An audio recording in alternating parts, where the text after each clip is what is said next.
Oxon 3 Comunicación Natural. Toyota. Renfe. Nuevo Espacio Elite. San Miguel. Coca-Cola. Universidad de Oviedo. El Ayuntamiento de Gijón y el Gobierno del Principado de Asturias. Patrocinan la 38ª edición de la Semana Negra. Muy buenas tardes, Semana Negra, y continuamos. Simplemente un pequeño apunte antes de empezar. Hubo un cambio de las dos mesas, con lo cual se supone que esta mesa es la que tendría que estar a las 7 y la que está a las 6 es la que va a ir a las 7. Lo digo por si alguien se ha equivocado y quiere ir a tomar un café, ¿eh? Entonces, la mesa está y también estábamos intentando colocar unos archivos para mostrar en pantalla y es una mesa un poco de mostrar. En este momento, hace poco, falleció Jason, uno de los críticos literarios marxistas a nivel mundial, de lo mejor que hubo, y uno de sus trabajos fue precisamente sobre Chandler, sobre Raymond Chandler. Entonces, en la Semana Negra queríamos dedicar este pequeño espacio como una especie de homenaje no solo a Jason, sino también a ese estudio que él realizó en la novela negra. Y qué mejor que tener con nosotros aquí en la Semana Negra pues a dos personas que son ya colaboradoras nuestras. A mi izquierda está Ramón del Castillo, catedrático de la universidad, y que ya en su día estuvo aquí presentando, bueno, que generalmente viene todas las Semanas Negras, y uno de sus trabajos fue sobre Gramsci y el tema de cómo él veía la novela negra y aquellas lecturas que Gramsci hacía en la cárcel, que le llevaba su cuñada, tanto de Chesterton como Arthur Conan Doyle, etcétera. A mi derecha pues está David Sánchez. David Sánchez va a estar, también ha estado en alguna Semana Negra, en alguna mesa de debate anterior, incluso el martes pues estará en Llanera Negra y con un trabajo sobre la literatura norteamericana de los años 50. Entonces, tenemos 3/4 de hora para ir analizando cómo era la visión de Jason sobre Chandler y quiero apuntaros que tenemos aquí la edición inglesa porque en castellano solo hay una traducción que es argentina y no la hemos podido conseguir. De todas formas, al acabar toda la mesa de debate y tal, si alguien está interesado, con lo cual quiere decir que no vamos a tener libros en la Semana Negra para que ustedes las puedan comprar. Pero bueno, que sepan que tendrá, porque la editorial también argentina no ha facilitado hasta ahora ninguno de los trabajos de esa traducción a la Semana Negra, pese a habérselo solicitado. Con lo cual, yo no sé quién de los dos quiere empezar. David, Ramón.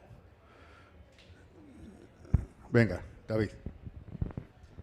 Bueno, pues buenas tardes a todos. Yo querría empezar agradeciendo a Alejandro el haberme invitado, el habernos invitado. Para mí es un placer estar en esta ciudad, en este enclave, ¿no? Y gracias a los asistentes con confusión de horario o no, por pensar que igual tenemos algo que decir relevante, ¿no?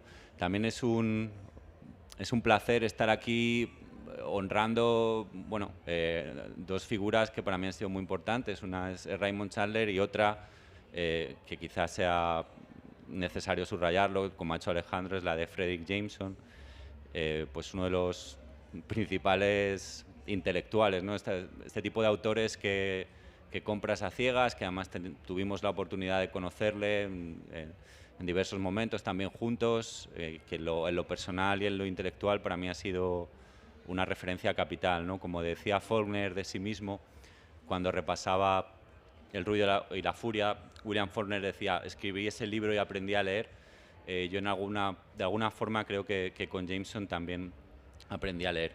Yo creo que puede tener interés. Estábamos hablando, como decía Alejandro, un poco el pretexto argumental era hablar de un texto que es Las detecciones de la totalidad, se podría traducir así el título, de Fredric Jameson sobre Raymond Chandler, ¿no? Pero es un autor, Jameson, que sí que tocó el género negro en diversos textos, además de que quizá hable de Ramón un poco de la génesis de este librito. Pienso en un artículo muy interesante sobre la serie The Wire, que también encaja perfectamente en la Semana Negra.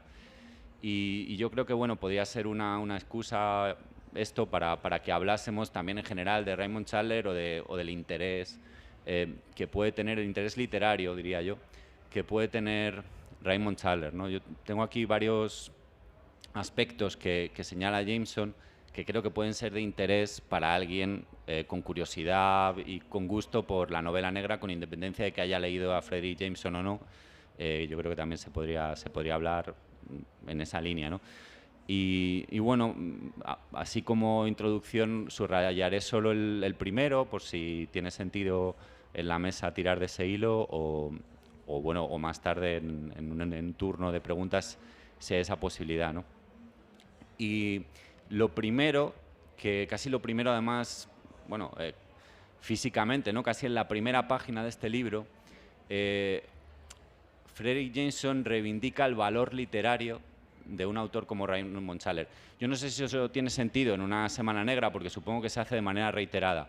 Es decir, el subrayar el que la literatura negra es literatura. Es decir, la posibilidad de que algo encuadrado dentro de un género con unos parámetros y unas convenciones muy rígidas pueda, además de esa labor de entretenimiento que se supone, tener un valor artístico, reflexivo, intelectual y demás. Y lo que hace Jameson aquí es, ya digo, reivindicar a Raymond Chandler como alguien preocupado por el estilo y por la forma, no solo por la acción, ¿no? Empieza con una cita de cómo Raymond Chandler, cuando él escribía para estas revistas que se llaman pulp, por el tipo de papel, revistas baratas, relatos en principio alimenticios, aunque esto habría que discutirlo, él decía, cuando ponía una frase un poco más elaborada, se la quitaban, ¿no? Se la tachaban y diciendo, la gente no está interesada en esto, la gente está interesada en el asunto, en la trama. Y Raymond Chandler decía, no, la gente cree que está interesada en la trama, pero está interesada también en cómo se lo cuentas, en las descripciones y en los diálogos, decía él, ¿no? Entonces esa reivindicación, que podemos precisar un poco más adelante, me parece también muy necesaria hacerla en un contexto como este, aunque sea redundante, el hecho de que la literatura de género, en concreto la literatura de género negro, también puede ser literatura, que parece que como suele tener menos dignidad, ¿no? Que ya si te meten como escritor, supongo, te catalogan como escritor de género negro, ya tienes unos circuitos asegurados, pero tienes otros circuitos, creo que negados, ¿no? Cuando el hecho es que muchos grandes escritores, muchas grandes novelas contemporáneas, Jameson señala a Lolita, por ejemplo, tienen un crimen como centro, pero nadie considera a Lolita una novela de género negro, aunque haya asesinatos, ¿no? Que podría ser una discusión interesante. Y luego, también así para abrir fuego, en una carpa que se llama Quemarropa, me parece que Jameson detecta bien, aunque esto quizá tampoco sea un ejercicio de perspicacia increíble, pero creo que detecta bien y que también conviene subrayarlo, que el tema, o quizá el tema principal de Raymond Chandler es el poder. O sea, es una literatura, es una escritura que se preocupa por el poder, que tiene el poder como tema y la ciudad como escenario, ¿no? En la cual el crimen aparece como motor de la historia. Como motor de la historia porque supone una marca de realidad y de realismo, ¿no? Bajo la idea que quizá todos tengamos que en el fondo de nuestra vida cotidiana, aunque no seamos asesinos, ni policías, ni detectives, hay una trama criminal. O sea, lo que sostiene todo esto es una trama criminal. Y por eso una novela que se pretende de género en realidad no es solo de género, es una novela fundamentalmente realista, al ocuparse de crímenes, porque el crimen es lo que marca la realidad contemporánea. Bueno, siento haber empezado así con cosas así muy concretas, pero también bueno, me apetecía, además del agradecimiento y el subrayado, pues empezar a dar algo de material para la conversación, que puede ir por aquí o por otros lugares. Seguramente nos dedicaremos a abrir diferentes líneas, pero bueno, que para mí es un gusto estar aquí con Alejandro y con Ramón, que además son muy buenos amigos, ¿no?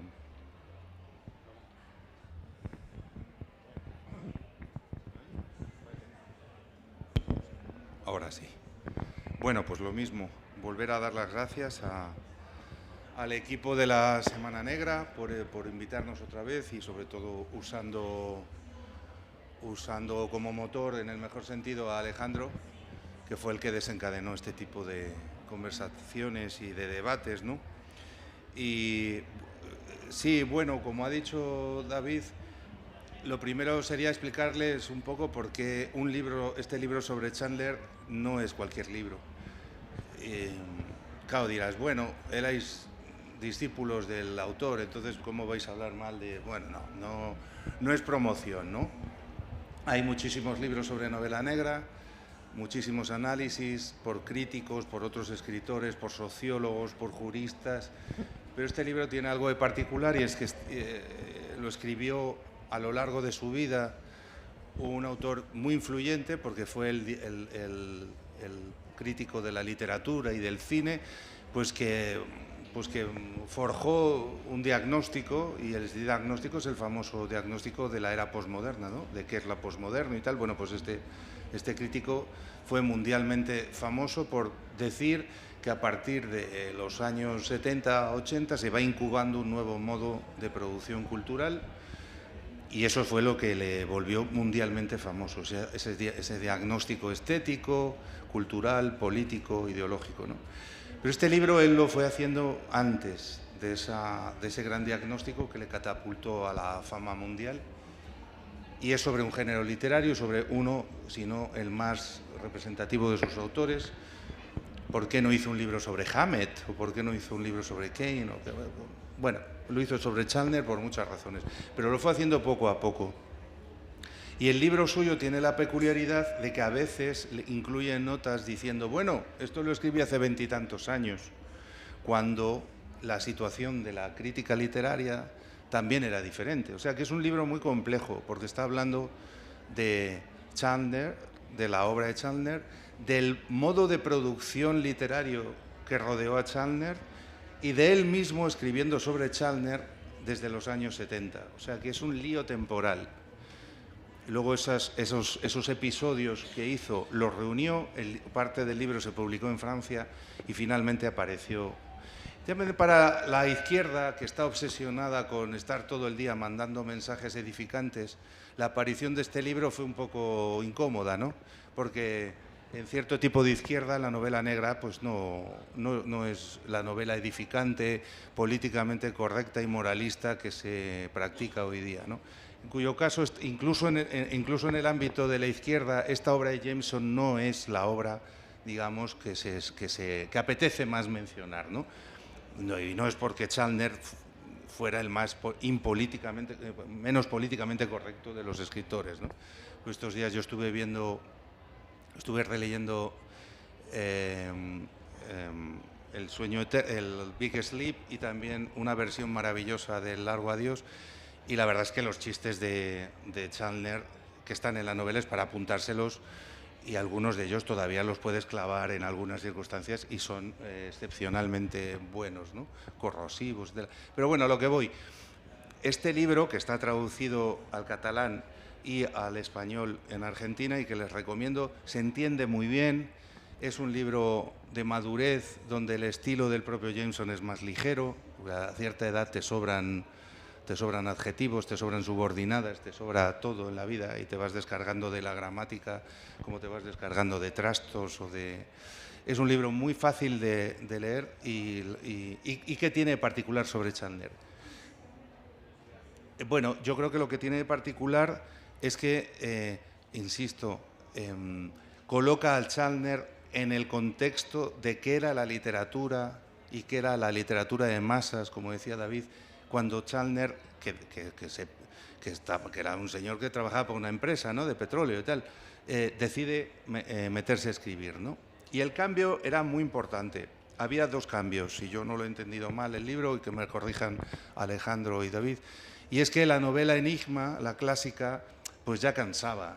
O sea, Chandler hay que entenderlo en el contexto del agotamiento de las fórmulas literarias de la novela Enigma inglesa, que son fundamentalmente una exaltación de la razón y del detective que no es profesional, no es alguien que se le paga a sueldo como a Marlowe, es un cura como Chesterton o Sherlock Holmes, que es un snob y un dandy, y que se mete a resolver un crimen prácticamente, en el caso de Holmes, por reírse de la policía, prácticamente, no os enteráis de nada, y por el caso del padre Brown por otras razones, ¿no?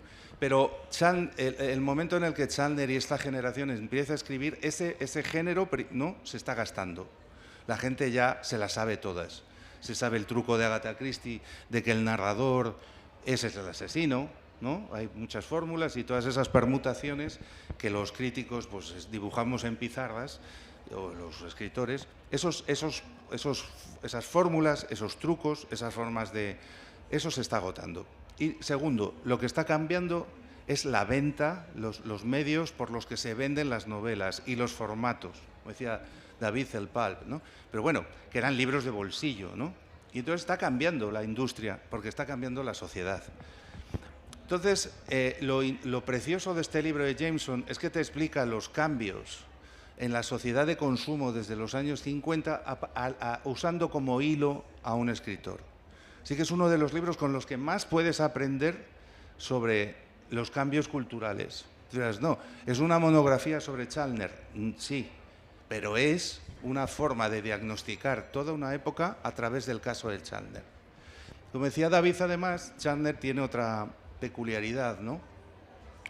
Y es que es la ambigüedad, ¿no? El hecho de que Chandler utiliza también el mecanismo del detonante del crimen, pero hace algo que no se entiende. Yo recuerdo que cuando era joven hacía lo que hacían mis amigos interesantes y listos y golfos, y me chupé todo el cine negro que pude y no lo entendía. Y esto es lo que me hacía volver a verlo. Es decir, yo no entendía nada. Yo no entendía, pero ¿de qué va esto?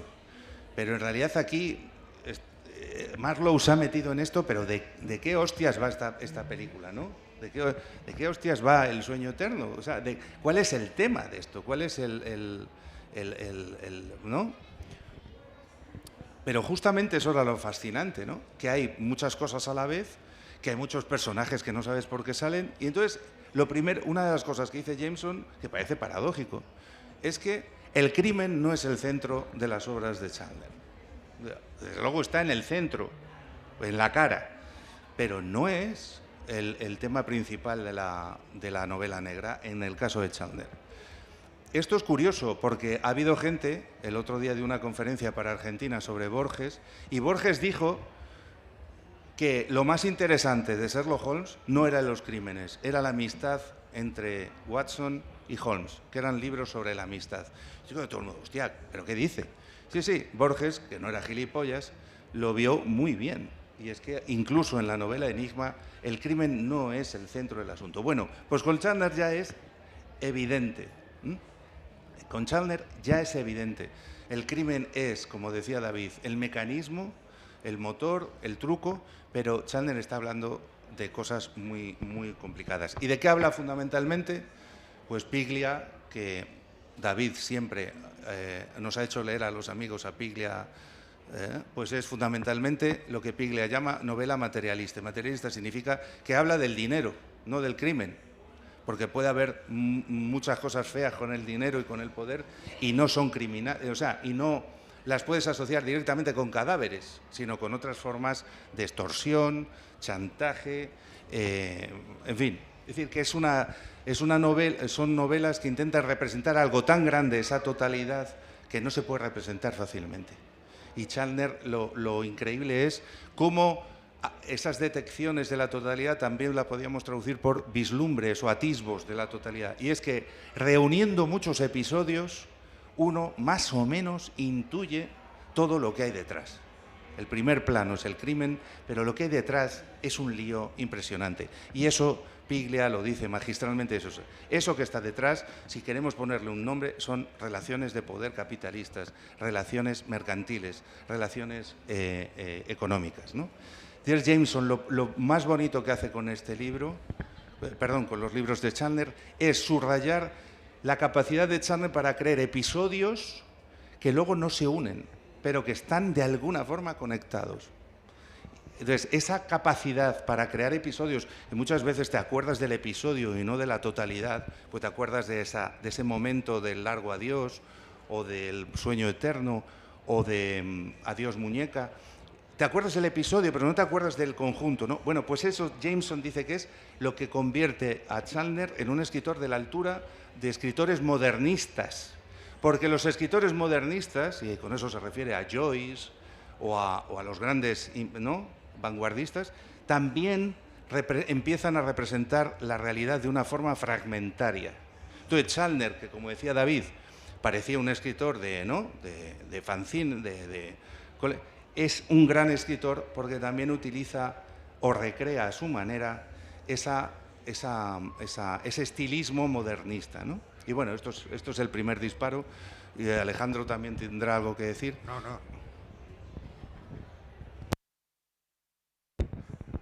No, yo quería más bien preguntaros a vosotros. Vosotros dos sois, sois amigos, con lo cual tengo que decir que sois los mejores traductores de Jason al castellano en este país. Y quería haceros más bien una pregunta. Tú has mencionado, Ramón, a Borges. Borges, efectivamente, él cuando analiza toda la novela que se está produciendo, de toda la novela escrita por Edgar Allan Poe, por Arthur Conan Doyle, parte de la base que esa novela Enigma, esa novela de detectives que van a descubrir al asesino, el esquema siempre ha sido, existe un orden, llega el asesino, comete el asesinato y el orden se transforma en desorden, entonces aparece el detective y al descubrir al asesino vuelve a convertir el desorden en orden, es decir, orden, desorden, orden.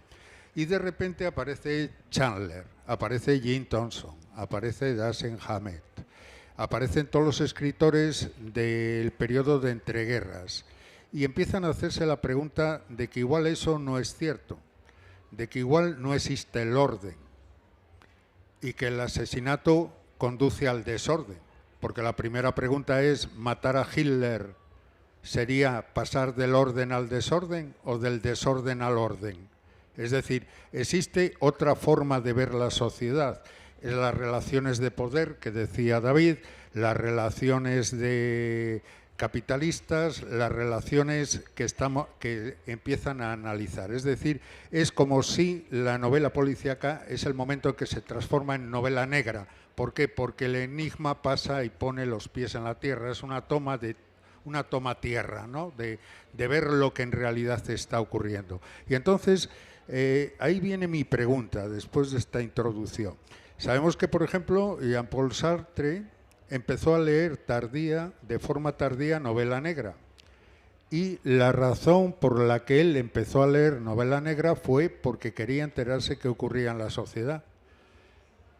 A veces se filosofa, entre comillas, tanto que nos hemos alejado, navegamos en un nivel de abstracción tan elevado que nos alejamos, ya no hay toma tierra, no sabemos lo que está ocurriendo en las calles. Y Sartre tenía que leer a Chandler, tenía que leer a Hammett, a Jim Thompson, para saber qué en realidad estaba ocurriendo, que ese fue el éxito en su día de la novela negra. Porque la novela negra, al nacer sobre todo en el periodo de entreguerras, nace por el gran éxodo rural a las ciudades, ¿no? Entonces, la gente en las ciudades se pregunta ¿qué me va a reportar a mí? ¿Qué hay en esta gran ciudad? Vengo del pueblo, en el pueblo tengo la seguridad de mis amigos, de mi familia, y de repente la gran ciudad, ¿qué me va a ofrecer? Ahí vino el boom de la lectura de esas novelitas que aquí fueron la novela de Bruguera, por ejemplo, en su día, y las que decía antes David, ¿no? Que en aquel formato popular de lectura. Entonces, a lo largo de los años yo he ido conociendo gente en las facultades que al final, con los años, le ocurre un poco como a Paul Sartre.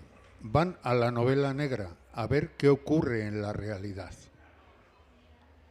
Porque en las facultades han estado en un nivel de abstracción que les han alejado de esa toma tierra. Entonces mi pregunta, vosotros que conocisteis a Jason, que habéis traducido a Jason, mi pregunta es, ¿hasta qué punto este trabajo de Jason no es un poco como el caso de Sartre, en el sentido de que necesito ir a Chandler, necesito ir a la novela negra para saber qué está ocurriendo en este momento?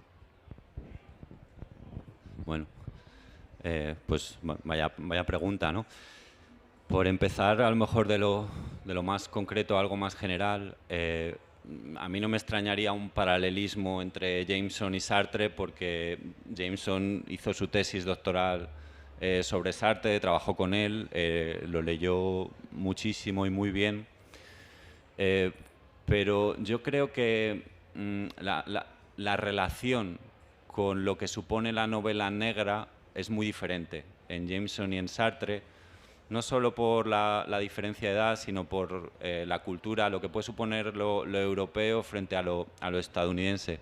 Y es que en este libro, Jameson hace una contraposición para mí muy estimulante, y la hace como hace él muchas cosas, así como de pasada, ¿no? Deja una idea, la sintetiza y no la desarrolla, porque a lo mejor no tiene más desarrollo, pero con una idea de Jameson hay algunos que construyen toda una trayectoria académica, y para él es un párrafo. Y tenía que ver con eso que decías tú muy bien, esa transición de la novela de resolución de enigmas a la novela negra o al hard boil, ¿no? Algo que es lo que se suele recrear más o celebrar más en la Semana Negra. Esa reflexión la hace Jameson a propósito de la violencia. Dice, en la tradición inglesa, la violencia supone una interrupción en el orden social, en la cotidianidad, que es restaurada cuando ese detective, como decía Ramón, que además es un aficionado, ¿no? Pues es una escritora que está de vacaciones por allí, es un cura, resuelve ese enigma y se restaura la pacífica vida social, normalmente en un pueblo con costa, en el sur de Inglaterra, vaya usted a saber. La violencia supone ahí una excepción, una perturbación, una interrupción.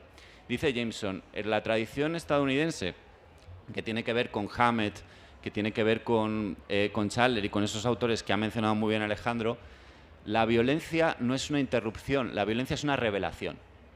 La violencia es parte fundamental de la experiencia cotidiana, con lo cual no está interrumpiendo nada. Y entonces la violencia y el crimen como manifestación intensa y explícita de la violencia en realidad es por usar un término que a José Luis le gusta mucho aquí presente y que conecta muy bien con el cine, como decía también Ramón, es un MacGuffin, ¿no? Eso que le gustaba tanto a Hitchcock, es un pretexto para contarnos otra cosa. Y una de las innovaciones de Chandler, señala Jameson, y tiene que ver con este retrato de la realidad o con esta aproximación a la realidad, es que aparentemente el detective está persiguiendo la resolución de un enigma, de ese crimen, pero en el fondo eso da igual. ¿Por qué? A menudo ese crimen carece de propósito, porque en las novelas de Chandler la gente no siempre hace lo que sabe, ni sabe lo que hace, ni por qué lo hace. No hay una idea, una motivación clara, una idea de conspiración individual. El crimen está ahí, pero Chandler, por ejemplo, empatiza mucho con los presuntos malos. Chandler, a ver, los personajes de Chandler, fundamentalmente Marlowe, empatiza mucho con los asesinos, con los mafiosos, son gente normal que incluso habla con ellos de literatura. El mal está en otra parte y el mal es algo social, que pertenece a ese orden social que no cabe restaurar y que es difícil, como decía Ramón, de cartografiar. Entonces, el crimen es lo que permite avanzar el ejercicio de indagación del detective, que es un personaje crucial en esta misión por la que preguntaba Alejandro, que tiene que ver con el acceso a la realidad. Y tiene que ver con lo siguiente, el detective es una ocasión narrativa para atravesar distintas clases sociales. Porque el detective se relaciona con gente pobre, el detective se relaciona con gente trabajadora, el detective se relaciona con gente rica, el detective se relaciona con señoras de la limpieza, con choferes, con ociosos en su mansión, porque el crimen puede ocurrir en cualquier lugar y por cualquier clase social. Y esto conecta a Jameson no solo con Sartre, sino con Kundera, cuando en El arte de la novela dice Kundera, bueno, en relación con las vidas que llevamos tan estereotipadas, en un mundo donde la especialización del trabajo te lleva a relacionarte con gente demasiado parecida a ti. La literatura es de las pocas ocasiones en las que puedes acceder a la vida en su conjunto. Algo que decía Kundera, por cierto, y tiene que ver con lo que decías tú de la universidad, que está proscrito en la universidad. En la universidad cada vez es más difícil hablar de la vida en su conjunto y ofrecer modelos omniabarcantes, ¿no? Filosofía lo sabemos y a menudo es explícito. Entonces el detective, otra figura sería, por ejemplo, el médico o la propia señora de la limpieza. Son personajes que te permiten atravesar distintas clases sociales. Y eso la literatura lo permite y no hay tantas cosas en nuestra realidad contemporánea que te permitan asomarte a la vida en su conjunto y hacerte una idea de lo que consiste la realidad. Y a lo mejor por eso de ahí viene el interés de determinados, no sé, pensadores, escritores, intelectuales por la novela negra. Todo esto, quizás está de más decirlo, no necesariamente tiene que estar en la voluntad del escritor.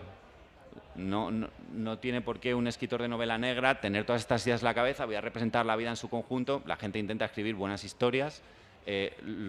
A lo que apuntamos es a un ejercicio de lectura, de cómo se puede leer la novela negra, no necesariamente de cómo se puede escribir, ¿no? Entonces, bueno, yo diría eso, ¿no? Respecto a tu pregunta, que era muy buena y muy desmesurada también. Bueno, pues por seguir con el... A ver, por empalmar con lo último, una de las cosas que Jameson ayuda también en sus libros es a ver continuidades y cambios. Entonces, lo primero, la diferencia con Sartre, yo creo que es que para Sartre la literatura fue muy importante, y si no, comprad por ahí, todavía quedan los volúmenes escritos sobre literatura, o sea que los dos se tomaron la literatura como un medio de conocimiento que no proporcionaba ni el periodismo, ni la historia, ni la filosofía, ni nada, ¿no? Pero yo creo que hay una diferencia, y es que en el caso de que Sartre leyera más novela negra pensando que mordía más realidad, yo creo que eso es un esquema antiguo de la izquierda. Jameson es posterior, y Jameson dice que si lo que tratamos es de morder realidad, entonces no hay que ir solo a la novela negra. O sea, yo aquí niego la mayor. En realidad, la realidad está en lo que no parece realismo, o los formatos o los géneros literarios que no parecen estar hablando de la sociedad, ¿no?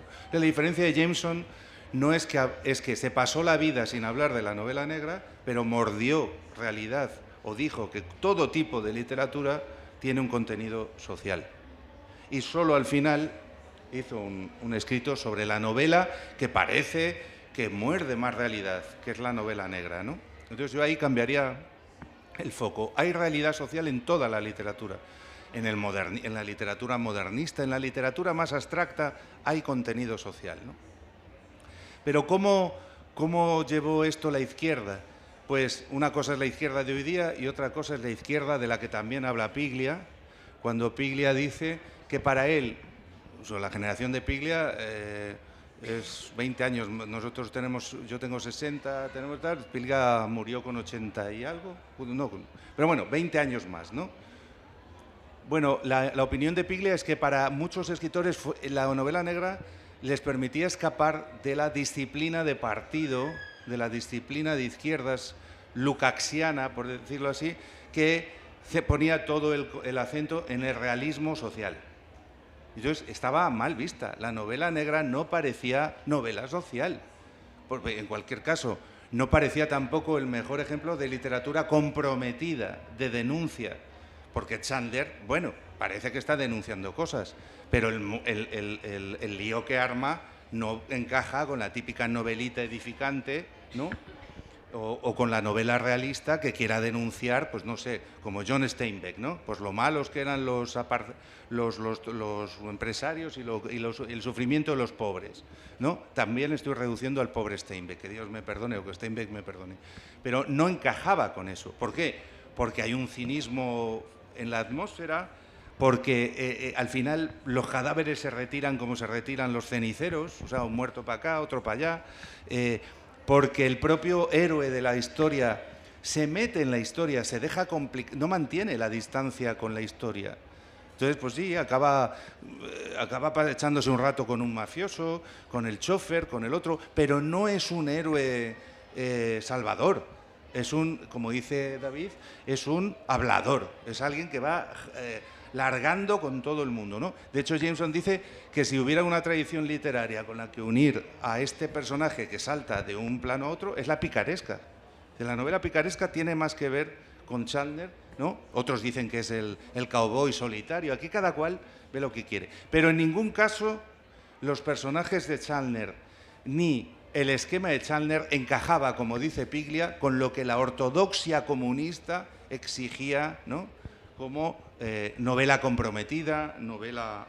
el héroe no es alguien responsable, es alguien más bien no irresponsable, pero alguien que se deja mezclar por las cosas y no mantiene las distancias, ¿no? Eso respecto a la izquierda antigua. Respecto a la izquierda nueva, en realidad es parecido. En realidad es parecido. O sea, el tema no es que la novela negra no muerda realidad, sino cómo la muerde, cómo se mete dentro de ella, ¿no? Pero bueno, eso yo creo merecería otra mesa y otro debate de qué novelas estaríamos hablando y de qué izquierda estaríamos hablando. Por lo que respecta a la izquierda de Sartre, que pudiera unir a Sartre, a Jameson y a Piglia, la novela negra fue, como dice Piglia, una liberación, porque era una forma de hablar de lo social mucho más interesante. Y la palabra que utiliza Piglia es la misma que usó Jameson. Una pena, una de las desgracias de que Piglia esté muerto es que, además de que no sigue vivo, habría sido interesante hablar con él sobre Jameson, ¿no? Yo cuando acabé el libro pequeño que presenté aquí, o allí, no sé dónde. Por cierto, el otro día me dijeron un chiste buenísimo para a partir de los 60. Me dijeron, ¿ya has cumplido 60? Pues cuando digas, estoy muy contento, cuando llegues a un acto y digas, estoy muy contento de estar aquí, luego añade, bueno, a mi edad estoy contento de estar en cualquier sitio, ¿no? Bueno, pues estoy muy contento de estar aquí y de estar en cualquier sitio. Pero a lo que voy, que Piglia sigue, y en las conferencias de Princeton, sigue diciendo que la frase, el concepto fundamental de la novela negra es la palabra síntoma. Síntoma. O sea, la novela negra no es un reflejo de la sociedad, la novela negra no es una representación de la sociedad, es sintomatológica, ¿no? Y ese giro hacia algo que suena más a psicoanálisis o algo así, pero no necesariamente, esa es la palabra clave. La novela negra es síntoma de lo social, no reflejo de lo social. Sí, yo quería apuntar un par de cosas en línea de lo que está diciendo ahora Ramón, y es que el propio Chandler experimentaba la novela precisamente como una liberación, por ejemplo, respecto a su trabajo en el cine. Al escribir una novela puedo escribir lo que quiera, ¿no? Y algo que subraya muy bien Jameson tiene que ver con el carácter no realista, esto parece paradójico, pero es exacto, de los diálogos, por ejemplo. Dice, cuando empiezan las grandes novelas de Raymond Chandler, Estados Unidos ha cambiado. Dice Jameson, la gran literatura de Estados Unidos se produce, como decía antes Alejandro, en el periodo de entreguerras. Ahí coincido, yo creo que la gran literatura de Estados Unidos son los años 30, porque hablan de situaciones muy singulares, ¿no? Todavía hay una especie de literatura local en Estados Unidos, no es lo mismo vivir en Ohio que en Nueva York, que en Boston y demás. A partir de la Segunda Guerra Mundial esa experiencia se unifica, es más anónima y desaparece lo singular.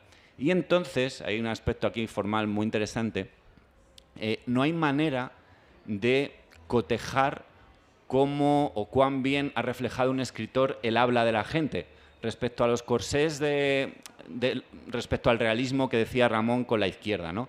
Hay que escribir exactamente cómo habla la gente y demás. Cuando Raymond Chandler escribe sus diálogos, no hay manera de averiguar cómo demonios habla la gente, con lo cual emplea un lenguaje casi de ciencia ficción, que es un poco por donde iba Ramón, ¿no?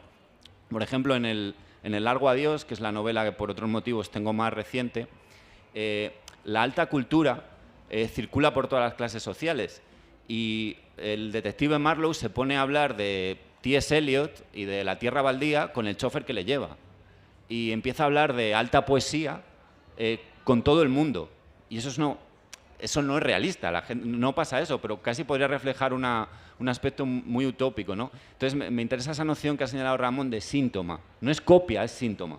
Es decir, te permite pensar la realidad, pero no a través de un reflejo rígido de la realidad, que es muy aburrido de leer, por estereotipado, y debe ser muy aburrido de escribir, que es lo que pensaba el propio Chandler, y es lo que Jameson tiene clarísimo y te condensa en un par de frases. Y luego otra cosa que tenía que ver también con lo que decía Ramón y lo que apuntaba también Alejandro acerca de cómo se disuelve la importancia del enigma, es una anécdota que se repite además en más ocasiones. Creo que es la adaptación del Sueño Eterno, en la que Humphrey Bogart y el director en un momento dado se pierden y no saben en una escena qué pinta ese cuerpo ahí y dónde está yendo ese taxi.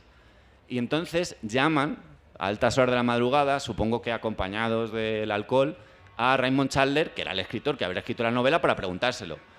Y Raymond Chandler, dice Jameson, que estaba despierto y bebiendo también, que es una constante, por cierto, en todo esto y que igual merecería un tema, le dice, tampoco me acuerdo, pero da igual, ¿no? Da igual porque lo importante es otra cosa. Y lo importante a lo mejor es eso que te anima a pensar la realidad con el crimen como pretexto. Y eso a lo mejor era impensable en una estructura más clásica, como la que ha estudiado muy bien Ramón en su libro en Divinos Detectives, en la cual el enigma es central y es un ejercicio intelectual y alguien no podría tolerar. ¿Cómo que no te acuerdas? O sea, aquí lo importante es por qué mató, quién, cuándo y dónde. Y en Raymond Chandler en un momento dado dicen, eso da igual. Lo importante es la escritura y lo importante es esta aproximación a la realidad y a un poder que se diluye. Y que yo diría que la palabra clave para hablar de Raymond Chandler, y la realidad me lo pone muy fácil, también para hablar de nuestros días, es corrupción. Son novelas sobre la corrupción. Corrupción a todos los niveles, corrupción institucional, corrupción social, corrupción moral, ¿no? De la que Raymond Chandler, por figura interpuesta de Marlowe, que es un profesional que trabaja por dinero y que obsesivamente repite que él trabaja por dinero, en realidad se libra de esa corrupción. Porque al final renuncia al dinero, acaba renunciando al dinero, a pesar de decir todo el rato que él trabaja por dinero. Ya sé, el tiempo se nos acaba, nos queda muy poquito, simplemente vamos a llegar un poco a las conclusiones, si os parece. Yo, según estabais comentando el tema de la novela negra como síntoma, me venía a la cabeza precisamente tu último trabajo, David, Enfrentarse al espejo. Cuando dices, que no me acuerdo yo el nombre de este escritor de ciencia ficción, que decía que la literatura al final era como el canario en las minas, que te avisa si hay una fuga de grisú, en el sentido de que, lo que decíais, síntoma. No es un reflejo real de la sociedad, pero sí la literatura nos va a ir, diríamos, mostrando ese síntoma social o el tema de ese canario en la mina. El canario nos va a avisar si hay una fuga de grisú y eso lo estamos viendo como a lo largo de los años aparece de esa manera, y en ese periodo de entreguerras, el crack del 29, la Primera Guerra Mundial, preparando el ascenso del fascismo, cómo nace esa novela. Y luego hay otra cuestión que hemos hablado de los personajes y tal. ¿No os dais cuenta de que en cualquier novela, cuando aparece un protagonista que es detective o un policía o un periodista, no tiene que justificar por qué aparece? El lector, por decirlo de alguna manera, lo asume perfectamente. En esa escena apareció un periodista, en esa escena apareció un policía. Sería muy difícil, el escritor tendría que justificar por qué en esa escena aparece un peluquero o por qué aparece un albañil. Pero si aparece un policía, un detective o un periodista, son personajes que efectivamente pueden estar ahí y el escritor no tiene nada más que explicar, ¿eh? Desarrolla absolutamente la trama. Eso es una de las razones por las que el género se muta en el periodo de entreguerras y pasa del enigma al análisis social. Entonces, nos queda muy poquito. Os daría 2 minutos a cada uno para que fuerais a las conclusiones. Habló David hace 1 minuto, te paso a ti 2 minutos, Ramón. Sí, bueno, me sobran 3. Yo, de verdad, aprovecharía el libro de Jameson para volver a leer a Chandler, no porque el libro te trastorne todo lo que sabes, sino porque te vuelve a ese placer que consiste en volver a un sitio que conoces, pero verlo de otra forma, ¿no? Y también las películas. Una de las cosas más interesantes con esos cambios temporales es la versión del Largo Adiós de Altman, que es muy posterior y que es sorprendentemente interesante porque, bueno, tiene que salir Carver antes o después, y Altman fue el único cineasta que también supo masticar o digerir a Carver, ¿no?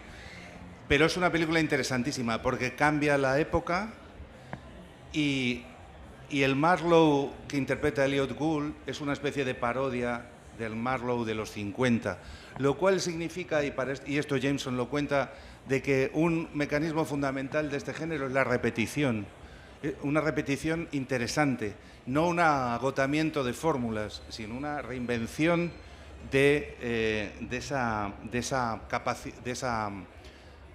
capacidad que tiene el detective para transitar. Jameson dice que lo más importante de la literatura, de acuerdo a un escritor que no voy a mencionar, son las transiciones. Escribir es manejar las transiciones. Transitar es lo más difícil, ¿no?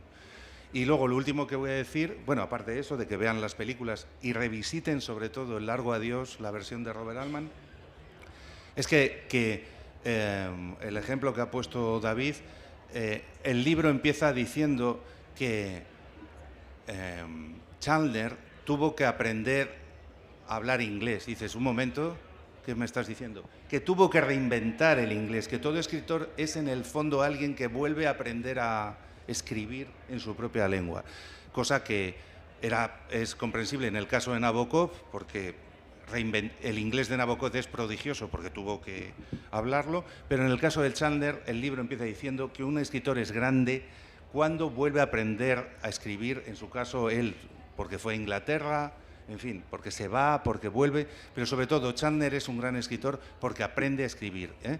Y finalmente también le podría caer esa famosa moraleja de un escritor famoso, que es Thomas Mann, según el cual pues un escritor solo es una persona a la que le cuesta escribir más que a los demás. Bueno, pues sí, también muy rápidamente y muy contento por haber estado aquí. Sí quería subrayar 2 aspectos. Uno que ha mencionado Ramón a propósito de por qué Jameson se ocupa sobre Chandler. A propósito de Chandler aparece uno de los temas recurrentes en Jameson, que es el intento de representar la realidad o la totalidad. Y aparece con una flexibilidad que yo creo que convendría mantener, ¿no? A propósito de esos dardos que ha lanzado Ramón a la vieja nueva izquierda. Y es lo siguiente, ¿no? Se intenta captar la realidad, tanto Chandler como Jameson, para orientarse, para eventualmente transformarla, porque tengo más dudas en el caso de Chandler. En el caso de Jameson no. Jameson se declaró siempre marxista, heterodoxo y flexible, pero marxista, eso quiere decir de izquierdas, eso quiere decir, supongo, con un afán crítico y transformador, ¿no? Pero se huye de simplificaciones. Hay herramientas que nos permiten captar la realidad aparentemente y nos dejan tranquilos porque acaban siendo un poco maniqueas, estos los buenos, estos los malos. Tanto Chandler como Jameson huyen de fórmulas y de simplificaciones, que yo creo que es uno de los secretos. Es decir, no se puede, pero no se puede dejar de intentarlo. Sabemos que no vamos a lograr una representación de la totalidad absoluta, pero no podemos dejar de intentarlo, ¿no? Y también como homenaje y cierre a Piglia, me gustaría citar una frase de Bertolt Brecht, que yo conocí gracias a Piglia, que yo creo que le gustaría tanto a Jameson, desde luego a Chandler y yo creo que a todos nosotros. Esa frase de Bertolt Brecht dice: ¿qué es robar un banco comparado con el hecho de fundar uno? Muchas gracias. Pues, muchas gracias a todos vosotros. Sí, Nada, nos despedimos. Muchas gracias a Ramón, a David y sobre todo a todos vosotros por haber estado en esta mesa de debate tan interesante. Gracias. Oxon 3 Comunicación Natural. Toyota. Renfe. Nuevo Espacio Elite. San Miguel. Coca-Cola. Universidad de Oviedo. El Ayuntamiento de Gijón y el Gobierno del Principado de Asturias. Patrocinan la 38ª edición de la Semana Negra.